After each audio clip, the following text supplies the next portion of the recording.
कहते हैं दिल्ली दिलबरों की है, दिल जलों की है।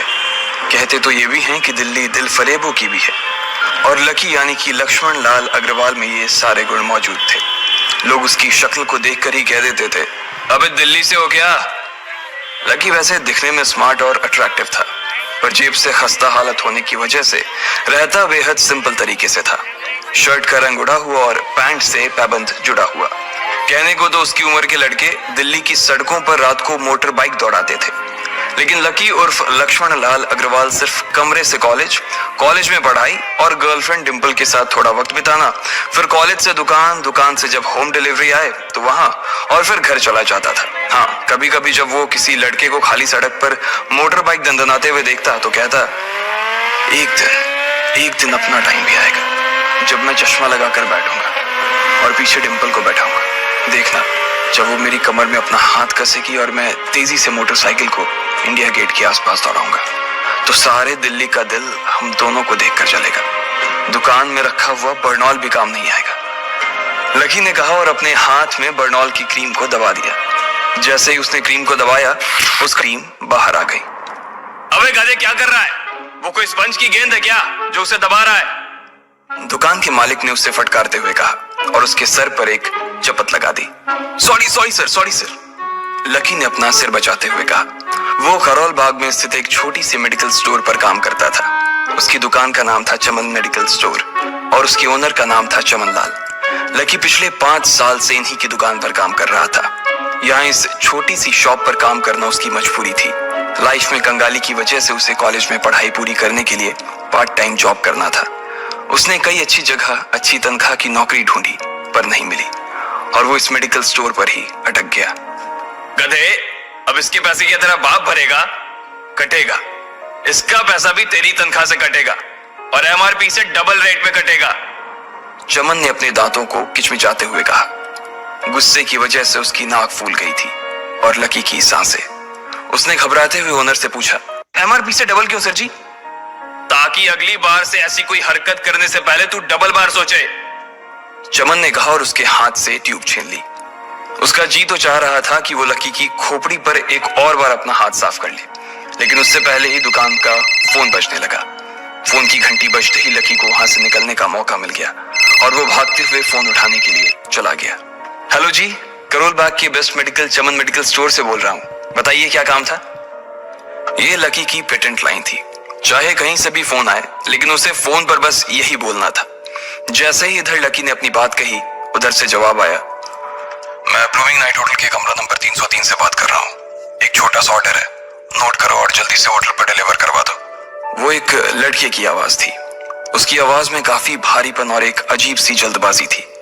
जैसे ही लकी ने वो आवाज सुनी, पता नहीं क्यों उसे वो आवाज जानी पहचानी सी लगी। जी सर, बताइए आपका क्या ऑर्डर है? हाँ तो लिखो, हार्ट प्ले के 2 पैकेट और 1 पैकेट टिश्यू। लकी, जो कि अपना पेन लेकर खड़ा था, हार्ट प्ले का नाम सुनते ही झिझक गया। असल में हार्ट प्ले नाम का एक कंडोम आता था और इसलिए उसका नाम सुनते ही लकी शर्मा गया था। इतने साल से भी मेडिकल की स्टोर पर काम करने के बाद उसे इन चीजों का नाम सुनने में शर्म आती थी। हेलो भाई, लिखा कि नहीं लिखा? उस आदमी ने फिर से लकी से पूछा। जी सर, लिख लिया सर, लिख लिया। लकी ने खिसिया कर हंसते हुए कहा। लिख लिया तो फिर लेकर निकल, उस लड़के ने कहा। उसकी आवाज सुनकर ना जाने ऐसा क्यों लग रहा था कि वो बहुत बड़ा आदमी था। जी सर, लेकिन सर बाहर तो बारिश हो रही है, लकी ने कहा। उसने देखा कि बाहर बहुत तेज बारिश हो रही थी। उनकी दुकान के सामने पानी भर गया था और तेज हवाओं की वजह से चमन मेडिकल स्टोर का बोर्ड भी गिर गया था। लकी को लग रहा था कि वो इतनी तेज बारिश में अभी एकदम से तो नहीं निकल पाएगा, तो उसने उस लड़के को समझाते हुए कहा, सर मैं ऑर्डर तो ले आऊंगा पर थोड़ा टाइम लग जाएगा, बारिश थोड़ी थम जाए। अब इससे पहले कि वो कुछ आगे बोल पाता, फोन पर लड़का बोल पड़ा। तुम्हारे मालिक को पता है कि तुम मल्होत्रा जी के लड़के को मना कर रहे हो? हाँ पता है, बारिश हो रही है, इसलिए सारा सामान अच्छे से थैली में पैक करके लाना और लेट नहीं होना चाहिए, समझे? उस लड़के ने कहा और इससे पहले कि लकी आगे कुछ कह पाता, उसने फोन काट दिया। उधर से लकी के दुकान का ओनर उसे घूर कर देखा जा रहा था। लकी के हाथ में पेन और पेपर देखकर ही वो समझ गया था कि उसके पास कोई ऑर्डर आया था। आज वैसे भी इतनी बरसात होने की वजह से सुबह से इक्का दुक्का ग्राहक ही दुकान पर आए थे। ऐसे में उसकी दुकान का मालिक एक भी ऑर्डर को छोड़ना नहीं चाहता था। वो लकी को देख रहा था और लकी बारिश की ओर देख रहा था। बारिश का बहाना नहीं चलेगा, जाना पड़ेगा, चमनलाल ने कहा। मैं बहाना नहीं कर रहा सर, थोड़ी बारिश धीमी हो जाए तो मैं चला जाऊंगा। अभी आप खुद ही देखिए कितनी तेज बारिश है। वो पता नहीं कोई मिस्टर मल्होत्रा का कोई बेटा कुछ ज्यादा ही जल्दी में था। मैं साइकिल से तो पहुंच नहीं पाऊंगा इतनी जल्दी। लकी ने उनकी ओर देखते हुए कहा। क्या कहा? मिस्टर मल्होत्रा जी का बेटा? तू मेरी दुकान बंद करवाएगा क्या? अभी क्या भी निकल उनका ऑर्डर लेके, वो हमारे बहुत पुराने कस्टमर है, चमन ने कहा। पर लकी ने कहा ही था कि चमन बोला। पर कुछ नहीं, तू मेरी मोटरसाइकिल ले जा, उसने गुस्से में कहा। अरे सर जी, 200 के ऑर्डर में मुश्किल से 40 रुपए बचेंगे, इससे 3 गुने का तो पेट्रोल ही लग जाएगा, और अगर गाड़ी रास्ते में बंद हो गई तो अलग से खर्चा, लकी ने समझाते हुए कहा। वो जानता था कि उसका मालिक इन सब बातों पर ध्यान नहीं देने वाला। चमनलाल बोला। कोई बात नहीं, तू जा, चाहे जो हो जाए ग्राहक नाराज नहीं होना चाहिए, और वैसे भी वो मल्होत्रा जी का बेटा है। चमनलाल ने मोटरसाइकिल की चाबी लकी की ओर उछालते हुए कहा। लकी ने चाबी ली। उसे देखकर उसके अंदर मिक्स फीलिंग आ गई। एक तो वो बहुत खुश हुआ कि बड़े दिनों बाद बाइक चलाने को मिलेगी, पर वहीं दूसरी तरफ दुखी इसलिए हुआ कि बाइक मिली भी तो ऐसी तेज बारिश में, अगर खराब हो गई तो इसकी चपत भी उसके सिर पर ही पड़ेगी। वो मुंह लटकाकर रेनकोट और हेलमेट पहनते हुए वहां से निकल गया। बाहर आकर बाइक को देखा तो लकी ने मन में सोचा, चलो ठीक है, जो होगा देखा जाएगा, कम से कम बाइक तो चलाने को मिल रही है। दरअसल लकी इतने साल काम करने के बाद भी अपने लिए एक मोटरसाइकिल नहीं ले पाया था। लकी की तनख्वाह ही इतनी भर थी कि सिर्फ उसके कमरे का किराया, उसकी साइकिल में डालने वाली हवा का खर्च, बिजली पानी का बिल और डिम्पल के साथ महीने में 1-2 बार बाहर खाने का खर्चा ही निकल पाता था। उसे डिम्पल की कही बात अक्सर याद आती थी। लकी, अगर अगले 2 महीने में तूने बाइक नहीं खरीदी ना तो मैं तेरे से ब्रेकअप कर लूंगी, देखना। असल में डिम्पल को लकी के साथ बाइक पर घूमने की बड़ी तमन्ना थी। लकी की इस उजाड़ जिंदगी में एक वही तो थी जिसके लिए जिंदा रहने को उसका जी चाहता था। जब भी वो उससे बाइक की बात करती तो लकी डिम्पल की इस बात को हंसकर टाल देता था। वो अपने मन में इस बात को अच्छे से जानता था कि डिम्पल उससे बहुत प्यार करती थी और वो उससे कभी छोड़ कर नहीं जा सकती थी। वो दोनों एक दूसरे में ऐसे घुले मिले थे जैसे बादल बरसात में घुल जाती है। लकी को डिम्पल बहुत पसंद थी और वो उसके लिए दुनिया जहां की खुशियां खरीद कर ला देना चाहता था। वो चाहता था कि एक दिन वो डिम्पल को प्लेन में बैठाए, लेकिन उसके ये सब ख्वाब इस कम तनख्वाह की नौकरी की वजह से कभी पूरे नहीं होने वाले थे। पर आज उसके पास एक मौका था। वो डिम्पल को अपने साथ इस बारिश में राजपथ घुमाना चाहता था। वो उसे दिल्ली दिखाना चाहता था। चमनलाल को देने के लिए उसने पहले से ही बहाना सोच रखा था। बस जल्दी से वो ये डिलीवरी देकर सीधे डिम्पल के पास ही जाने वाला था। उसने होटल ब्लूमिंग नाइट के बाहर मोटर बाइक पार्क की और सीधे होटल के अंदर चला गया। लकी ने रिसेप्शन पर पहुंचकर नमस्ते करते हुए रिसेप्शनिस्ट को बोला, जी मैं चमन मेडिकल स्टोर से आया हूँ, रूम नंबर 303 का ऑर्डर था सर। रिसेप्शन पर खड़ा आदमी उसके हाथ में काली थैली को देखकर समझ गया था कि उसमें क्या था और वो मंद ही मंद मुस्कुराते हुए बोला, 3rd फ्लोर पर है, लिफ्ट से चले जाओ, रेनकोट यहीं उतार देना। जैसा उस आदमी ने कहा लकी ने ठीक वैसा ही किया और लिफ्ट में चढ़ने के कुछ ही देर बाद वो 3रे माले पर पहुंच गया था। वो रूम नंबर 303 के बाहर पहुंचा और उसने डोरबेल बजाई। जैसे ही दरवाजा खुला लकी ने थैली आगे बढ़ाते हुए कहा, नमस्ते, मैं चमन मेडिकल स्टोर से लकी, आपका। इससे पहले कि लकी आगे कुछ कह पाता उसकी आंखें फटी की फटी रह गई थी। उसने अपने सामने जो देखा उसके बाद उसे ऐसा लगा कि बंद छत के नीचे भी उसके ऊपर आसमान से आकर एक जोरदार बिजली गिर गई थी। उसके सामने एक लड़की खड़ी थी। वो लड़की और कोई नहीं बल्कि उसकी गर्लफ्रेंड डिम्पल ही थी। उसने एक पर्पल कलर का नाइट गाउन पहन रखा था। उसके काले घने बाल गीले थे और उसने उन्हें अपने कंधे पर फैला रखा था। उसकी खुशबू से ही ये चीज साफ पता चल रही थी कि वो अभी अभी नहा कर आई थी। डिम्पल, तुम यहाँ क्या कर रही हो? लकी को अपनी आंखों पर विश्वास ही नहीं हो रहा था। उसने 2 बार अपनी पलकें झपका कर देखा, लेकिन दोनों बार ही उसे अपने सामने डिम्पल ही नजर आई। तुम यहाँ क्या मेरा पीछा करते हुए आए हो लकी? डिम्पल ने उल्टा उसी के ऊपर पलटवार करते हुए कहा। लकी को देखकर उसके दिल की धड़कन भी तेज हो गई थी। उसे उम्मीद नहीं थी कि लकी यहाँ आ जाएगा। उसने ना तो सुबह से उसे फोन किया था और ना ही उसके मैसेज का कोई जवाब दिया था। वो अपने मन में सोचकर बैठी थी कि वो अगले दिन खुद ही उससे मिलकर बोल देगी कि उसकी तबीयत खराब थी। डिम्पल बेबी, क्या हो गया? किससे बात कर रही हो? अचानक से एक गबरू जवान सा लड़का दरवाजे के पास आकर खड़ा हो गया था। उसने बनियान पहन रखी थी। लकी उसे पहचान गया था। साले राहुल के बच्चे, तेरी हिम्मत कैसे हुई मेरी डिम्पल को हाथ लगाने की? लकी ने जैसे ही राहुल को देखा उसके तन बदन में मानो आग सी लग गई थी। वो उसे इस वक्त इतना बुरा मारना चाहता था, इतना बुरा पीटना चाहता था, जिसकी कोई हद सीमा नहीं थी। लकी जिस कॉलेज में पढ़ता था, राहुल और डिंपल भी उसी में पढ़ते थे, और वो कॉलेज राहुल के फादर का ही था। डिंपल ने राहुल के पिता की एक कंपनी में जॉब पकड़ ली थी और राहुल उस पर बहुत लाइन मारता था। लकी ने एक दो बार डिंपल को उससे दूर रहने के लिए भी कहा, लेकिन डिंपल ने उसे ये कहकर टाल दिया था कि वो सिर्फ अच्छे दोस्त थे। आज भी इससे पहले कि वो आगे बढ़ता, डिंपल उन दोनों के बीच आ गई।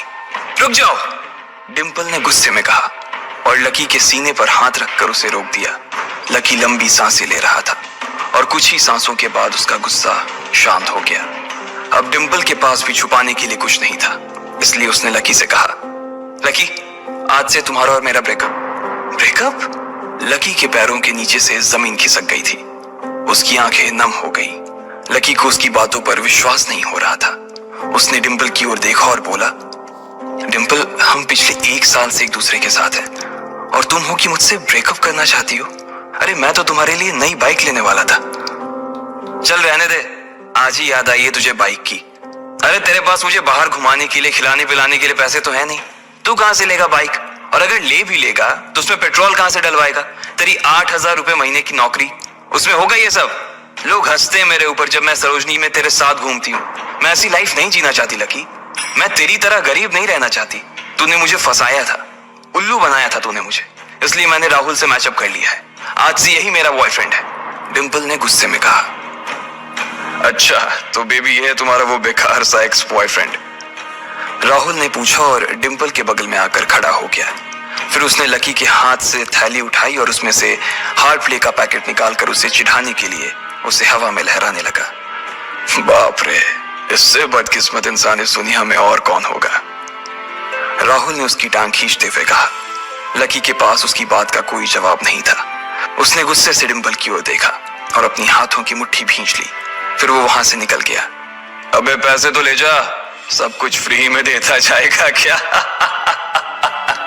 राहुल ने जोर से ठहाके लगाते हुए कहा, लेकिन लकी बिना उसकी बात सुनते ही निकल गया।